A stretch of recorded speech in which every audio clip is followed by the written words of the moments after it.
За ингээд өнөөдөр Монголын залуучуудын холбооны дэргэд гэмт хэрэг орц зөрчилс орсон сэргийлэх зөвлөл байгуулаглаа.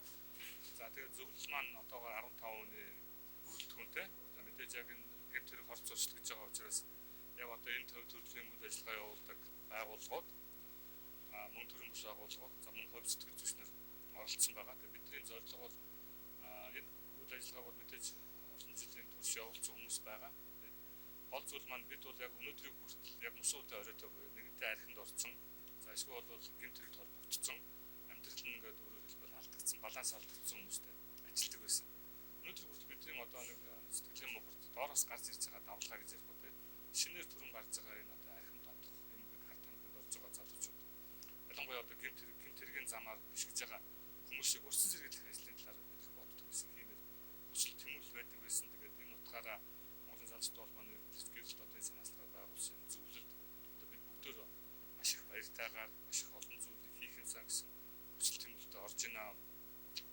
Залуу хүн гэдэг бол мэдээж нөгөө цаас цэцгээснээс гэдэгс залуу хүмүүст бол заавал чиглүүлэл өдөртлөө одоо тийм зөв тэр замаар зөв замдаа замссан хүмүүсийн туршлага маш их хэрэгтэй байдаг. Тэр утгаараа бид нар өнөөдрөөс эхлээд залуучуудын холбоотой хамтраад олон залуучуудыг гэмт хэрэгээс орц зурслаас урьдчилан сэргийлэх ажилд хамтсан шаналж орж байгаа баяртай байна. За мэдээж өнөө цаг үед бол нөө сошиал контент тийм үү одоо Facebook энэ бол маш хөгжсөн байна. Одоо хувь хүн болгонтой уулзаад ингээд яхаас илүү яг энэ талаа мэдээллийн хэрэгслүүдийг өч цагийн мэдээллийн хэрэгслүүдийг ашиглан төлгөө одоо Facebook-ээр бүрх нэг тийм үү эсвэл бол одоо подкаст нэг за телевизийн нэвтрүүлгүүд хийх за мөн хөл хорой одоо туслагдсан тохиолдолд аймаг сумдуудаар ихтэй сургуулиудаар залуучуудыг одоо уриалсан юм сургалт хүмүүжлийн ажлуудыг зохион байгуулах юм төлөвлөгөөтэй байна гэж бодож байна.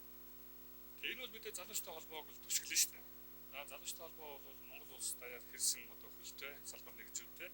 Тэгээд аймаг дүүргийн одоо залуучуудын холбооны нэгжүүдээр дамжуулаад тухайн газар нутагт бид нар бол яг мэдээж ихний хэлцэн зорилт хүмүүс гэж байгаа. Яг тамхинд орох магадлалтай тийм гэр бүлийн доктор суурьшилгууч гэдэг юм уу ажил төрөлхөө залуучуудыг нэгдүгээр зөв амьдралд уриалсан дуудах сонирхолтой. За тэгээ үргэлжлүүлээд нийт масс залуучуудаа өсөл